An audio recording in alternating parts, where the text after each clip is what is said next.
aparece em todos os livros da Bíblia, através dos símbolos, dos tipos e das profecias.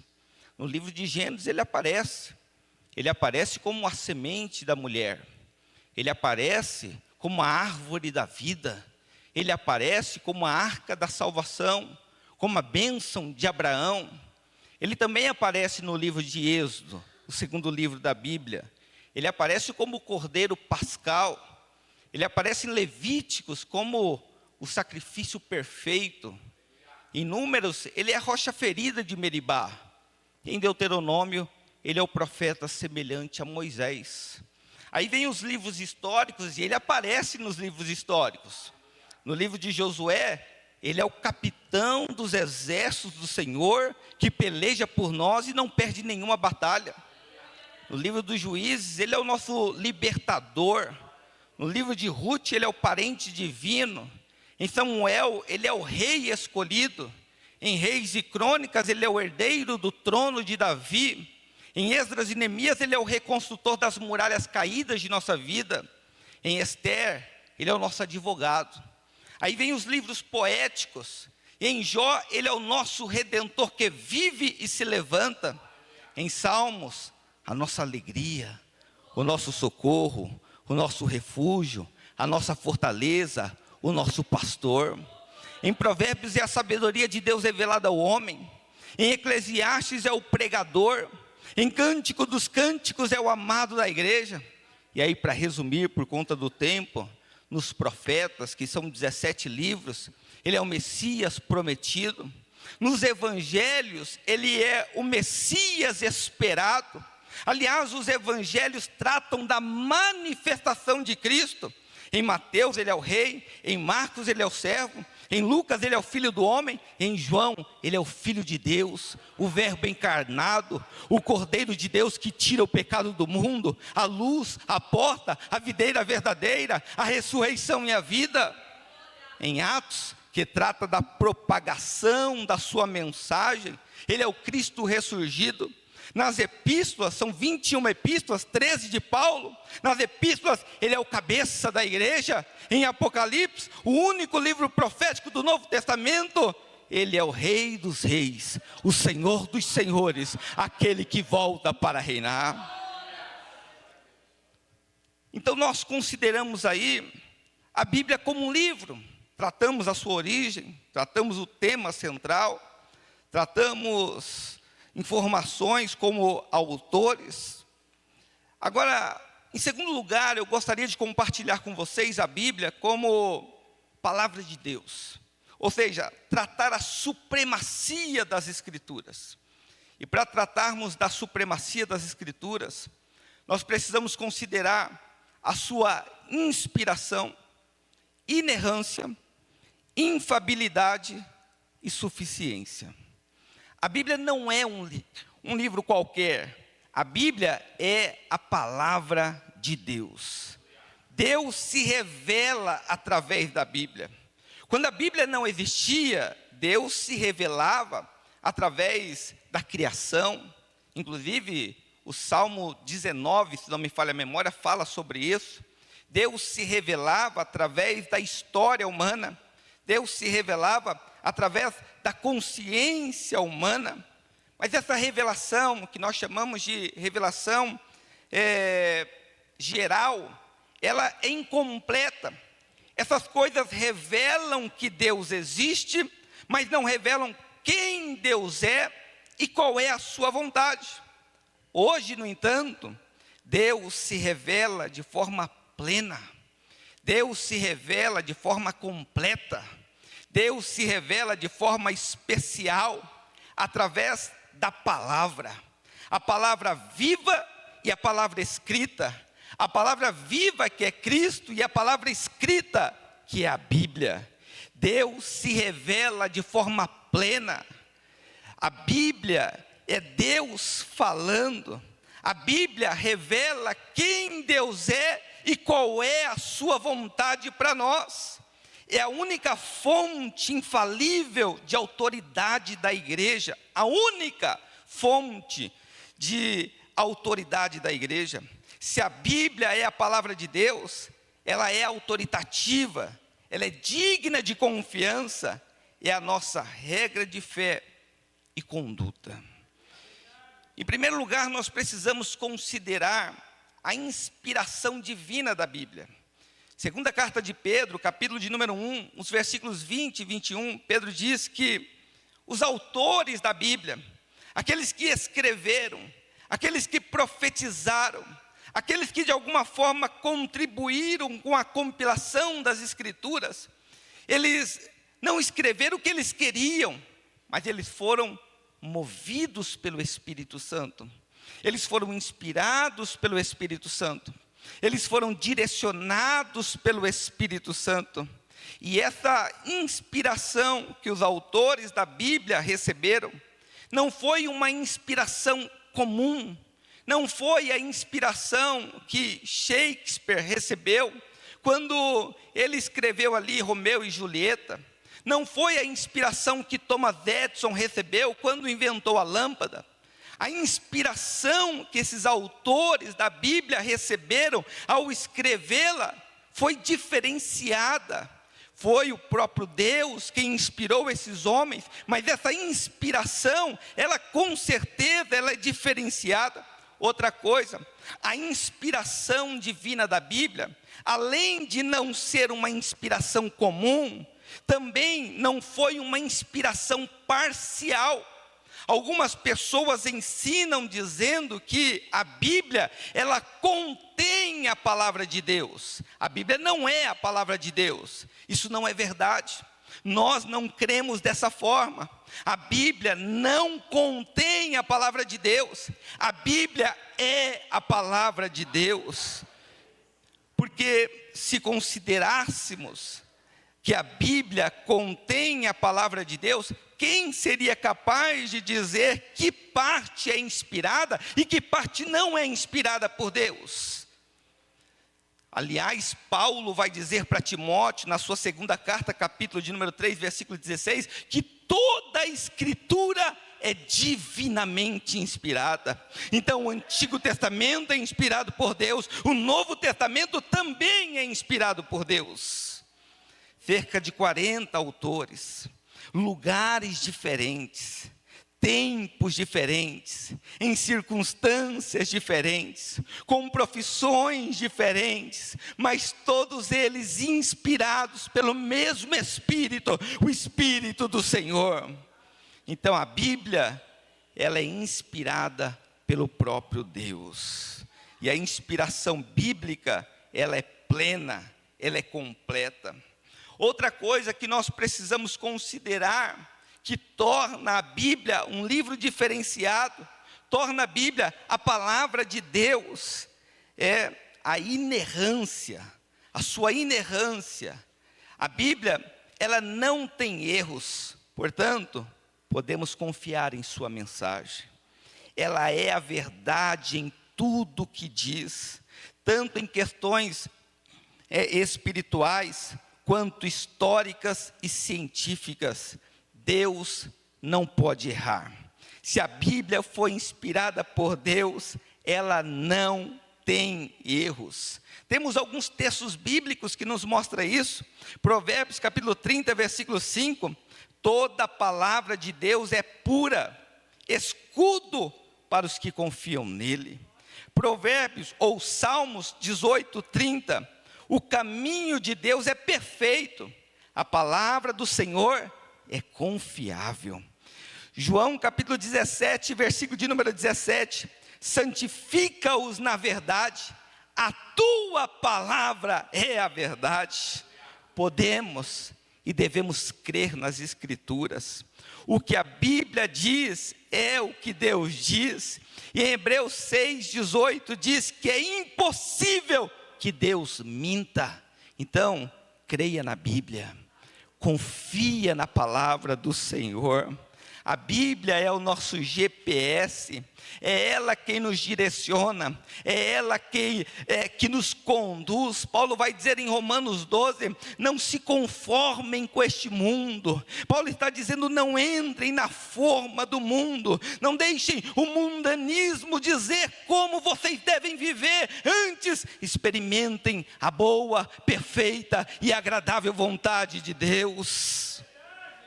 Salmos 1, o salmista ele diz, bem-aventurado é o homem, feliz é o homem, que não anda segundo o conselho dos ímpios, não se detém no caminho dos pecadores, e não se assenta à roda dos escarnecedores, antes tem o seu prazer na lei do Senhor, e na sua lei medita de dia e de noite, de dia e de noite, pois será como árvore plantada junto a ribeiros de água, cujas folhas não caem, dá o seu fruto na estação própria, e tudo quanto fizer, prosperará. Então a Bíblia, ela é inspirada por Deus, a Bíblia é inerrante, e ela é infalível. Nós devemos considerar a infalibilidade das Escrituras. Não pode, nem consegue falhar. As suas palavras, elas hão de se cumprir. Em 1870, a igreja determinou a infalibilidade papal. Mas nós sabemos que o Papa, a sua palavra, ela falha. Qualquer homem que seja, a sua palavra pode falhar, mas a palavra do Senhor, ela não falha. A palavra do Senhor, no tempo certo, ela se cumpre e ninguém pode impedi-la. Inclusive, todas as profecias que nós temos na Bíblia, ou se cumpriram, ou vão se cumprir, mas nós cremos que nenhuma delas hão de falhar. Eu gosto muito dos textos de Jeremias, que falam sobre o fim do cativeiro babilônico, porque Jeremias disse que o cativeiro duraria 70 anos, e 70 anos depois que o povo foi para o cativeiro, Deus levantou um homem chamado Ciro, um ímpio, um persa, e aquele homem conquistou os reinos da terra, inclusive a grande Babilônia, e ele proclamou liberdade aos judeus. Ali se cumpriu a palavra do Senhor, que fora dito pelo profeta Jeremias. Detalhe, Deus usa Ciro para conquistar a Babilônia, e 150 anos antes de Ciro nascer, Deus levantou o profeta Isaías dizendo, assim diz o Senhor, ao seu ungido, a Ciro, a quem tomo pela mão direita para bater as nações, eu irei na sua frente, endireitarei os caminhos tortos, quebrarei as portas de bronze, despedaçarei os ferrolhos de ferro, dar-te-ei os tesouros das trevas e as riquezas encobertas, para que possa saber que eu sou o Senhor, o Deus de Israel, que te chama pelo teu nome. Deus estava chamando Ciro pelo nome 150 anos antes dele nascer. E uns 200 anos depois que Isaías profetizou aquelas palavras, Ciro conquista a grande Babilônia. Deus cumpre a sua palavra, porque Ele é fiel. Quando Ele fala, a sua palavra se cumpre. São inúmeras as profecias acerca de Cristo no Antigo Testamento. E quando você vai lendo principalmente o Evangelho de Jesus segundo Mateus, porque Mateus é um judeu que escreve para os judeus, e ele quer provar que Jesus é o Messias, então é comum Mateus citar textos do Antigo Testamento dizendo, isso aconteceu para que se cumprisse o que fora dito, e isso aconteceu porque o profeta, ele declarou isso. Ele vai apontando para as profecias, vai apontando para os fatos e dizendo, olha só, é Deus cumprindo a sua palavra, é Deus cumprindo a sua palavra, é Deus cumprindo a sua palavra. Sim, quando Ele fala, Ele é fiel para cumprir a sua palavra. Mas de todas as profecias acerca de Cristo, aquela que mais me chama a atenção, aquela que eu mais gosto de ler e de ouvir sobre, é o lugar onde o Messias nasceria. Miqueias capítulo 5, versículo 2, Miqueias disse que Cristo nasceria em Belém da Judeia. Ele cita o nome do lugar, no sul de Israel, em Belém. Mas o anjo Gabriel aparece, isso uns 800 anos depois. O anjo Gabriel aparece para uma moça chamada Maria, onde? Em Nazaré, na Galileia, no norte de Israel, do outro lado. E aí ele aparece dizendo: você terá um filho, e ele será o Cristo, ele será o Salvador do mundo. Ora, a Maria agora, ela se coloca à disposição do Senhor. Ela agora está gestante, ela está à espera do Messias, do Cristo. O tempo vai passando, mas a profecia é que o menino nasceria em Belém, mas ela mora em Nazaré. Como essa profecia poderia se cumprir? Maria, com 7, 8 meses de gestação, ela jamais diria para José: bem, vamos para a nossa cidade natal, vamos lá para Belém, para ver os nossos parentes e tal. Não, ela jamais faria isso. Faria essa viagem por livre e espontânea vontade. Mas aí Deus tocou no coração do homem mais poderoso do mundo naqueles dias. Deus tocou no coração de César Augusto. E aquele homem, ele decide levantar um censo. E ao invés de mandar representantes por toda a terra, ele manda cada um se alistar na sua própria cidade. Aí Maria e José, eles são obrigados a saírem da Galileia e irem para Belém da Judeia, a fim de alistar-se. E quando a gente lê isso, a gente precisa considerar que é o Império Romano. Não é só um país, é o Império Romano, é o mundo daquela época.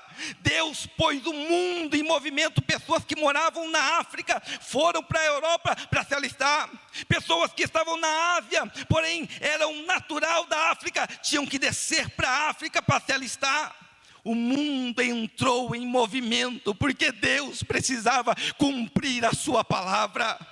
Deus tocou no coração do homem mais poderoso da terra, para que o Messias pudesse nascer em Belém da Judeia. Deus tocou no coração do homem mais poderoso da terra naqueles dias. Ele pôs o mundo em movimento para que a sua palavra se cumprisse. Portanto, meu irmão, confia na palavra do Senhor.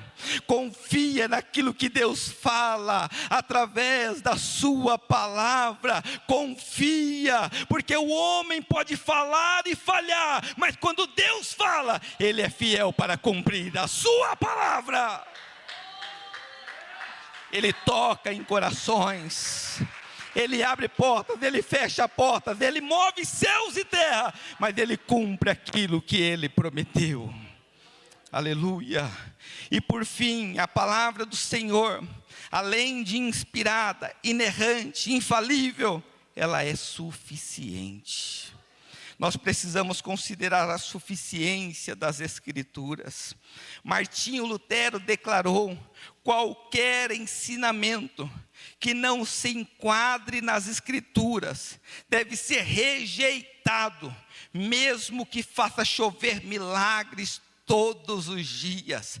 Mas foi o profeta que falou, foi o apóstolo que falou. Pode ter sido querubim, pode ter sido quem foi. Se não está de acordo com as Escrituras, fique com as Escrituras, fique com a palavra de Deus. Nada, absolutamente nada que vá contra a palavra de Deus deve ser considerado. Rejeite aquilo que não está de acordo com as Escrituras. Fique com as Escrituras.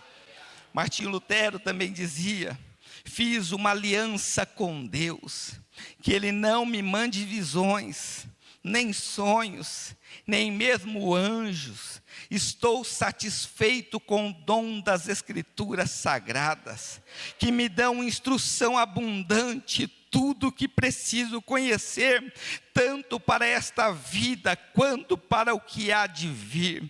Entenda isso, pelo amor de Deus. Aliás, eu sou pentecostal, eu acredito na atualidade dos dons espirituais, eu acredito que Deus fala através de sonhos, que Deus revela, que Deus levanta em profecia, mas eu entendo que nada está acima das Escrituras, nada está acima da palavra do Senhor. Senhor, e nós não podemos ficar reféns disso, nós não podemos ficar dependentes disso. Eu vou lá porque lá tem profeta, eu vou lá porque lá Deus vai falar comigo. Ei, a palavra do Senhor está acima de tudo, está acima de todos. É a palavra que fortalece, é a palavra que alegra, é a palavra que anima, é a palavra que renova, é a palavra que vivifica, é a palavra que restaura, é a palavra que levanta, é a palavra. Nada está acima das Escrituras. Aleluia. Quer ser abençoado, pelo amor de Deus, obedeça a palavra. Creia na palavra, ame a palavra, viva a palavra. Para ser abençoado, você não precisa comprar o lenço suado do apóstolo. Para ser abençoado, você não precisa comprar a camisa com sangue do apóstolo. Para ser abençoado, você não precisa comprar martelinho que derruba muralhas, não precisa comprar caneta ungida, não precisa atravessar o vale do sal, não precisa ir na fogueira santa. Para ser abençoado, o que você precisa é amar a palavra, crer na palavra, obedecer à palavra. Se você obedecer à palavra, as bênçãos do Senhor vão te seguir, as bênçãos do Senhor vão te acompanhar. Se a bênção quiser ser abençoada, ela vai ter que correr atrás de você, porque quando você obedece, a bênção do Senhor, ela te acompanha.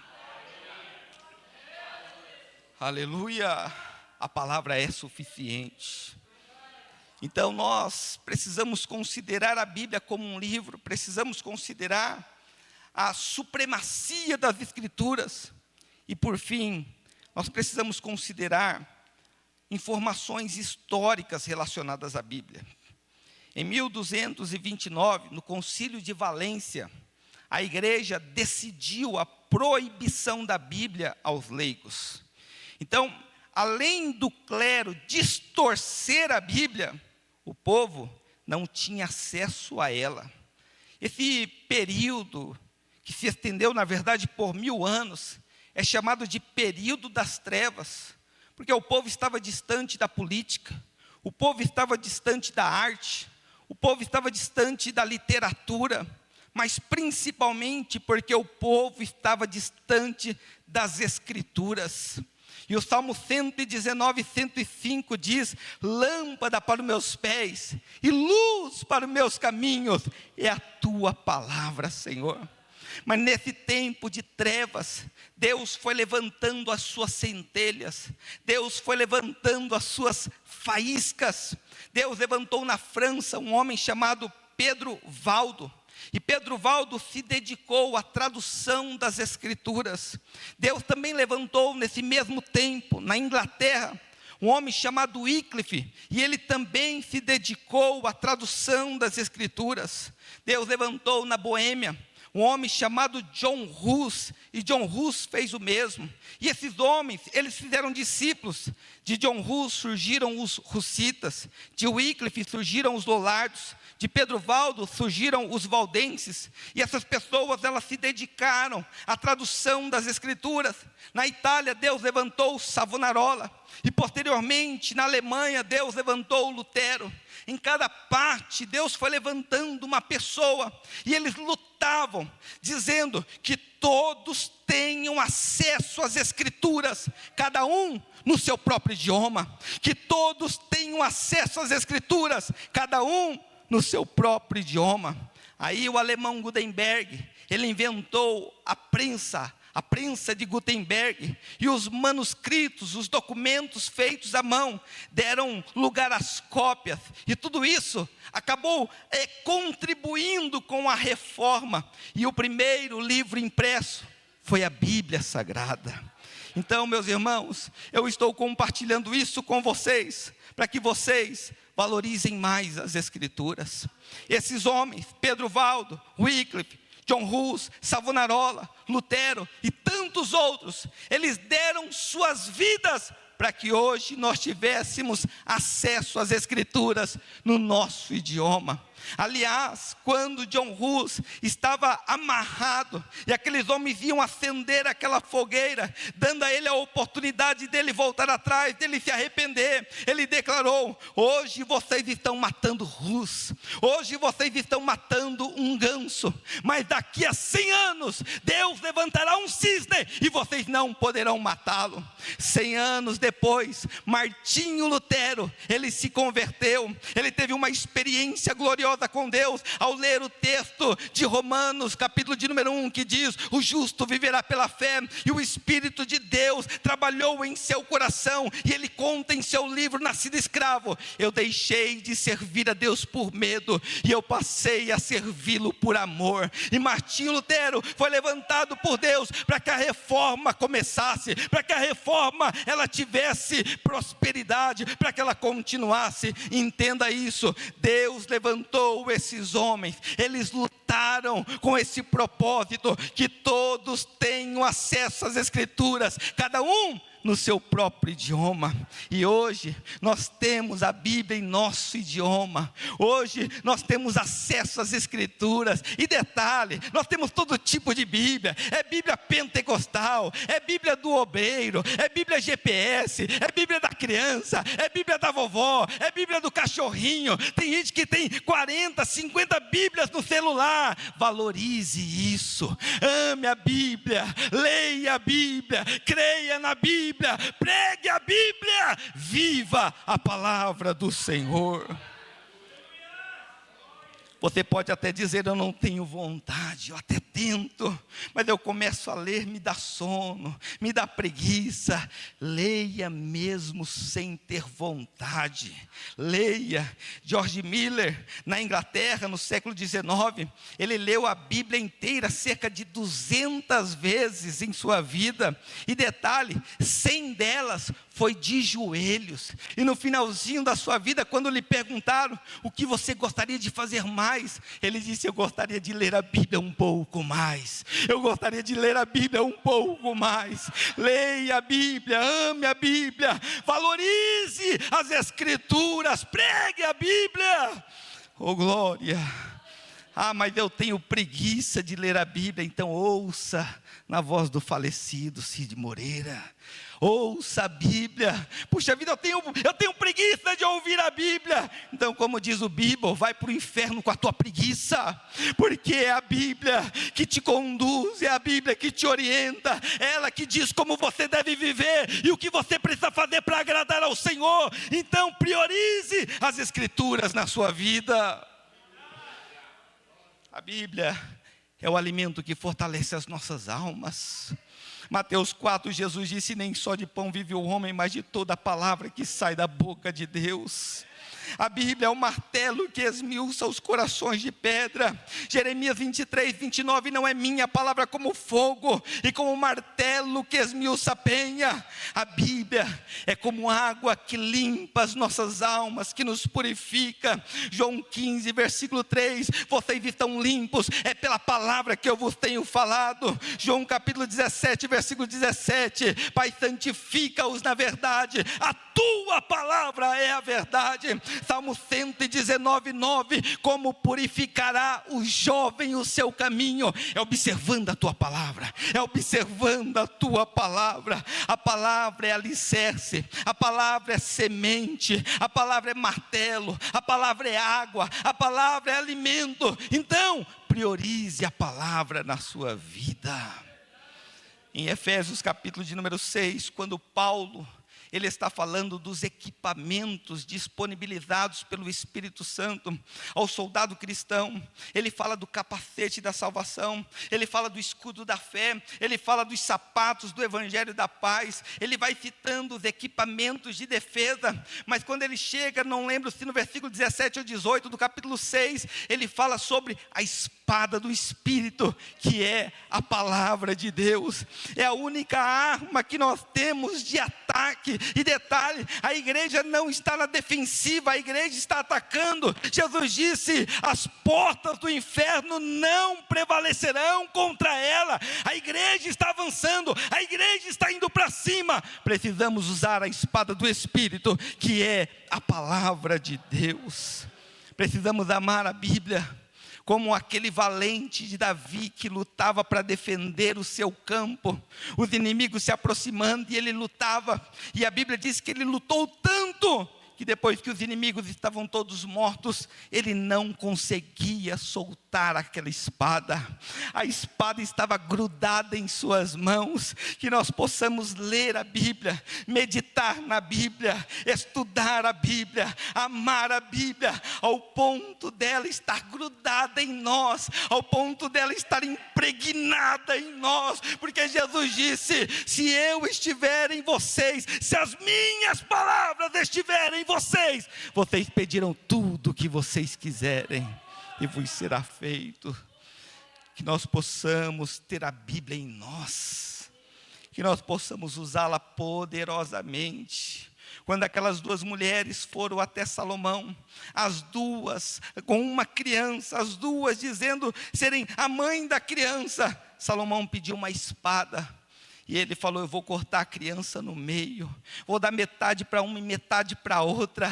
Na hora a mãe se levantou dizendo: não faça isso, eu prefiro o meu filho vivo nas mãos dela do que morto nas minhas mãos. Aí Salomão disse: entregue a criança para ela, ela é a mãe verdadeira. Ou seja, diante da espada do Espírito, que é a palavra, a mentira cai por terra, as heresias elas não se mantêm, a mentira ela não prevalece.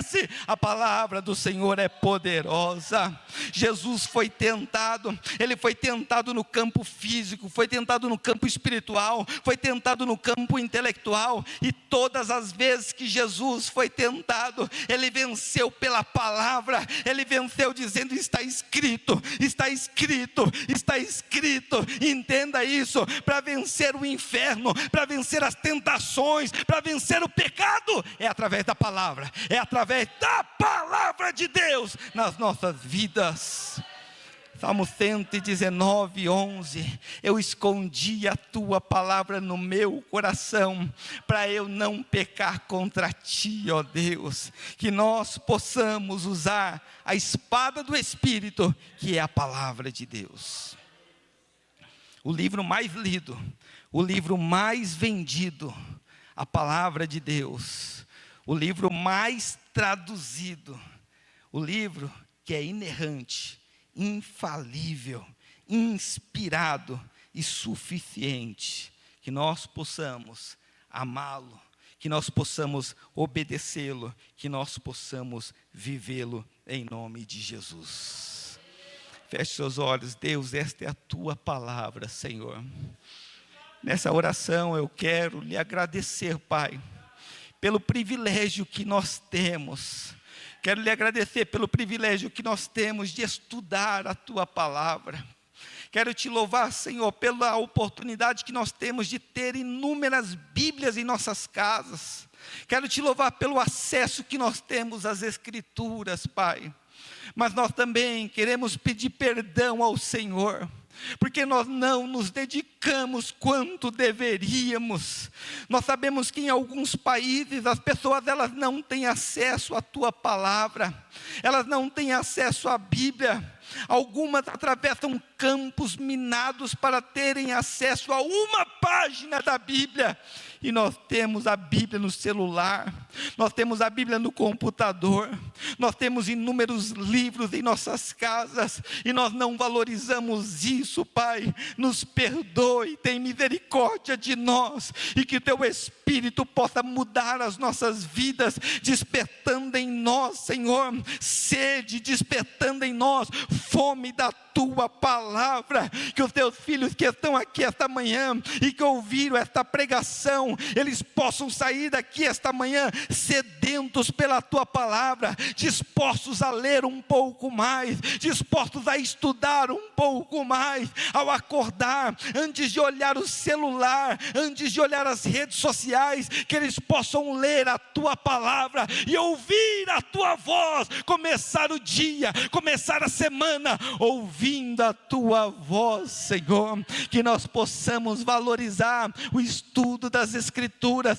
na escola bíblica dominical, no culto do ensino, em nome de Jesus, Pai. Que nós possamos vencer a preguiça, que que nós possamos vencer o sono e nós possamos nos dedicar à leitura e o estudo da tua palavra, porque é a tua palavra que santifica, é a tua palavra que vivifica. Abacuque orava dizendo: eu ouvi, Senhor, a tua palavra e eu temi. Aviva, ó Senhor, aviva a tua obra no meio dos anos, e no meio dos anos a notifica. O verdadeiro avivamento, ele vem através da palavra.